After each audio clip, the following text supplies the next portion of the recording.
ఆయన దేవుణ్ణి దర్శించుకోవచ్చు. దేవుడి మీద నమ్మకం ఉందా లేదా అనేది ఇంపార్టెంట్. నమ్మకం ఉందని డిక్లరేషన్ నాకు కాదు, సాంప్రదాయ ప్రకారం ఎండోమెంట్కి ఇమ్మంటున్నాం, ట్రస్టీకి ఇమ్మంటున్నాం. ట్రస్టీకి ఇవ్వడం నీకు బాధ్యత లేదా? ఆ సాంప్రదాయాలను గౌరవించబోతున్న నువ్వెందుకు పోవాలి? నీకు అధికారం ఇచ్చింది ముఖ్యమంత్రిగా అధికారం ఇచ్చారు, కానీ సాంప్రదాయాలకు విరుద్ధంగా పనిచేయమని మీకు అధికారం ఇవ్వలేదు. You must know that. అది అడిగితే బూతులు తిట్టారు. ఇంకా ఏ ఎక్స్టెంట్కి పోయారంటే, ఏంటయా హనుమాన్కి చేయి నరికేస్తే ఏమైంది? బొమ్మే కదా. బొమ్మ అండి హనుమాన్, వెంకటేశ్వర బొమ్మ అండి. రాములు వారి తల తీసేస్తే ఏముంది?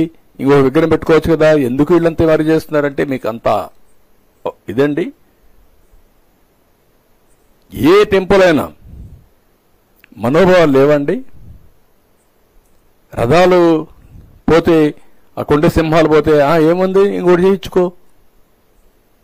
ఆ రథం కాలిపోతే ఏమైంది? కాలిపోయింది, తేనెటీగలు వచ్చాయి. అంటే అంత రెక్లెస్ సమాధానాలు. ఈ పోర్టులో అగ్ని ప్రమాదం జరిగితే జరిగింది, ఏం జరగదా?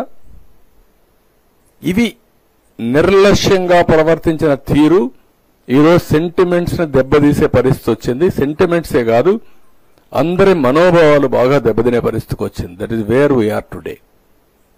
అందుకే నేను ఈ బాధపడుతూ చెప్తున్నా, ప్రతి ఒక్కరూ కూడా మనం భగవంతుడిని క్షమాపణ కోరాల్సిన అవసరం ఉంది. మనమందరం ఉండి భగవంతుడికి అపచారం జరగకుండా కాపాడలేకపోయామనేది, మనందరం నివారించలేకపోయామనేది క్షమాపణ కోరుకోవాల్సిన అవసరం ఉంది. ఇంకా భగవంతుడే చూసుకుంటాడు, అది వేరే విషయం.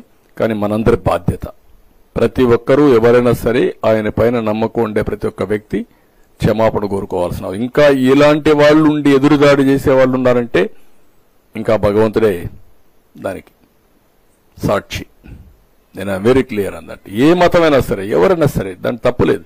నీకు ఏ నమ్మకం ఉంటే అది చేసుకో, నేను ఎప్పుడు కాదన్నా. కానీ ఇలాంటి దౌర్జన్యాలు చేసి, ఎదురుదాడులు చేసి, ఇష్టానుసారంగా అబద్ధాలు చెప్పి, అబద్ధాలని నిజాలుగా నమ్మించాలని ప్రయత్నం చేయడం స్వామి ద్రోహం. I'm very clear.